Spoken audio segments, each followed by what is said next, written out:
So TOGC has been out for a few days, and I've pretty much lived and breathed everything Phase 3, literally since patch day. Normally around a week after the release of a new phase, I put a video out just talking about how it's been received, what I think of it, what I've been doing. So this is a bit of that. Firstly, I've done many TOGC raids, as you would expect, with varying levels of success. I've also been doing ridiculous amounts of the beta dungeons, which I actually never thought I'd do. Even for emblems, I just really didn't expect me to actually enjoy them, and I have said several times that I wasn't a fan, but they don't actually feel like a chore, so I do have to hand it to Blizzard. Even though the scaling in difficulty and what I actually expected from beta dungeons is not what we got, what we actually ended up with is a way to get emblems in a way that don't feel ridiculously mundane.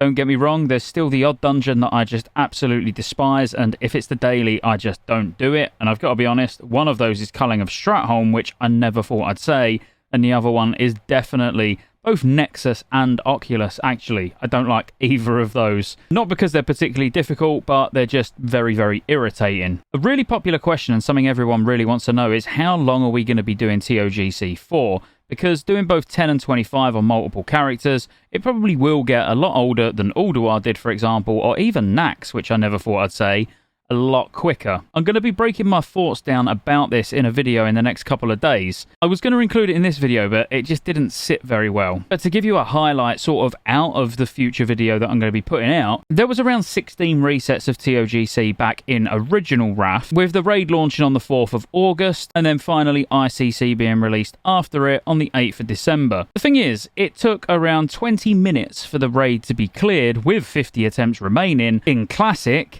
whereas actually in original WRAF, it took around 6 resets in WRAF originally. So with the raid launching on the 4th of August, it wasn't actually until the 17th of September when the first tribute to Insanity was done. So yes, it was a couple of weeks prior to that where there was actually the world first of just Anub'arak being killed, but it wasn't actually until the 17th of September, as I say, when they actually got a tribute to Insanity. Well, I just said actually a lot there, and I don't know why. So that did only leave around, let's say, 10 weeks of farm, maybe 11 weeks tops. So I'm talking about resets, not actual calendar weeks. Now, we move a lot faster than that. It didn't take 5 weeks, 6 weeks to be able to kill it. Like I say, it was around 20 minutes. And I would imagine the vast majority of guilds that have cleared Ulduar have already cleared TOGC in some fashion. Not necessarily a tribute to Insanity, but at least got it down with some attempts remaining. On the flip side, there'll be many guilds that are progressing, and there'll be many guilds that don't even clear the place before ICC comes out, which is alright. It's perfectly fine for content to not be fully cleared by every single guild in the world before the next phase drops, but what we don't want happening is a massive decline in the player base where the vast majority of guilds are getting burnt out doing the same content over and over again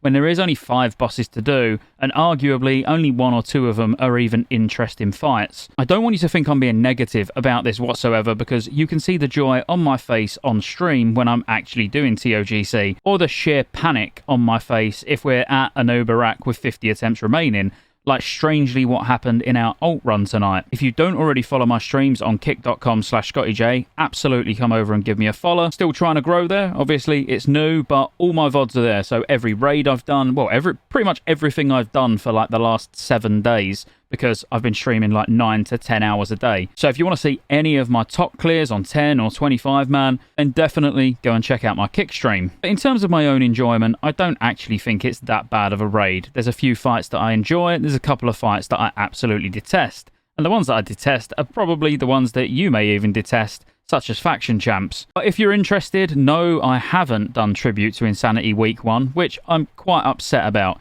We had one really ridiculous wipe on a noob, which meant our first clear on launch night, we got 49 attempts. That was in my EU guild over on NA. There was a lot of people that hadn't done it before. They hadn't raided on the PTR. They hadn't even killed the boss on the PTR. So it was actually incredibly impressive that we got it as quick as we did. I believe it was around 42 or 43 attempts remaining, something like that. It wasn't too bad at all. As I say, all these VODs are over on Kick anyway, so you can go and have a look for yourself and fact check what I'm saying. As I said, we also then went in and done an alt run tonight, and it was a scuffed alt run. It wasn't splits. We had socials in the group. We had undergeared people. We had 5 5 hunters, about 6 paladins, only 1 druid for a combat res. I was really expecting to go in and have an absolutely terrible time. But everyone actually pulled together and done really, really well. Are we completely honest? We couldn't even kill a noob on heroic. We probably could have, but it would have took a lot longer than we wanted to actually spend in there. There was no chance of us being able to push in one submerge phase just because the DPS was so low.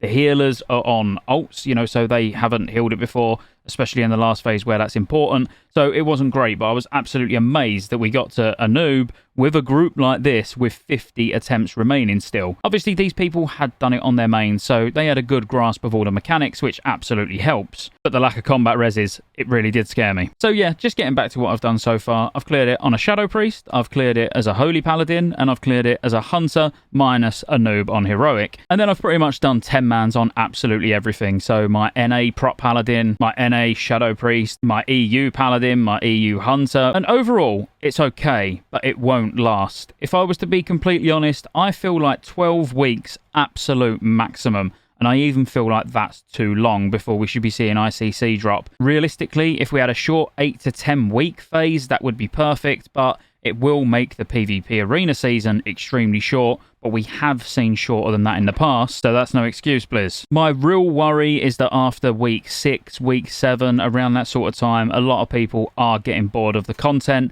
And really, outside of this initial rush of doing lots of beta room dungeons to get your emblems fast, to be able to then combine those with the trophies to get your tier gear, they're not going to last very long either. ICC is when I really expect to see a big spike in players. Lots of people who quit even during Nax returning just to go and kill the Lich King. And I feel like TOGC dragging out too long really could kill some of that hype, and we'd lose as many people as we gain.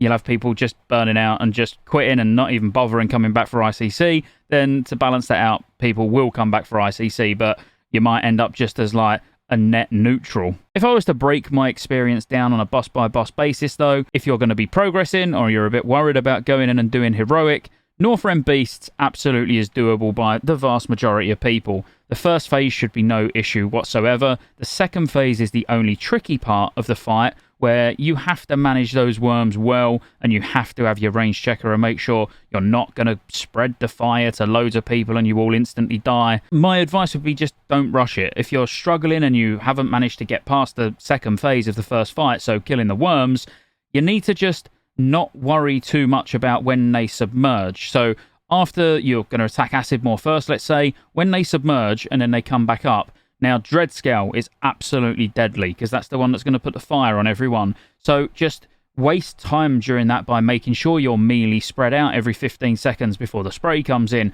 and just be like, well, whatever, because as soon as you then get into the next phase, so when they submerge and they come back up again, by then Acid Maw would have already gone, and it's just a safe fight. Now, the only person who's going to get the debuff is the tank. There's nothing to worry about. So trying to pump as much as you can after that first submerge is just probably going to make life a lot more difficult for you, especially if you haven't got like 99 passing DPS in your group. Lord Jaraxxus is a bit of a boring one. There's really not a lot to talk about it. What I wish they did do is actually add the touch of Jaraxxus, the curse that never actually made it into live, but it would have been great if they added it into classic, because it would just force you to spread instead of just being able to stack behind the boss and nuke. But I think the mechanic back then was considered too difficult, whereas now I feel like we would have probably managed it all right. Faction Champs is a fight that I just absolutely despise. Even though it's a little bit of fun, the fact that people are already just stacking everything up and more or less cleave, AoE and multi-dotting everything down all at the same time.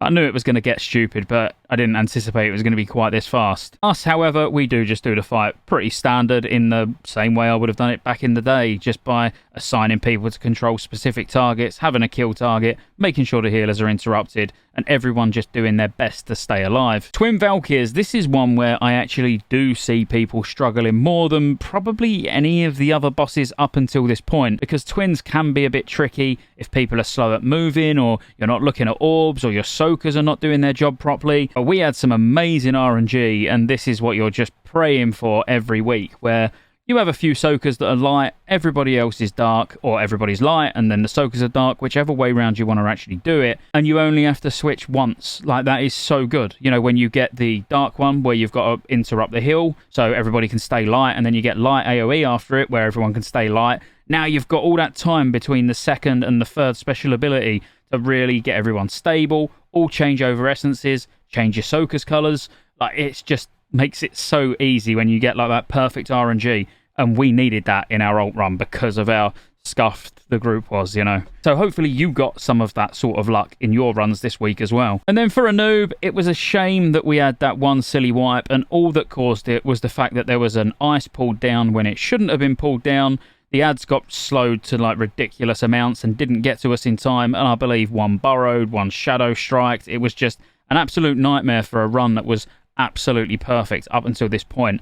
I wasn't expecting a Tribute to Insanity week 1 purely because we only killed it once on the PTR. It's not like we was farming it on the PTR or refining strats or anything like that. It was more we killed it once on the PTR and was like, all right, that's enough. But we killed it once on the PTR after, I don't know, let's say 15 wipes or something like that.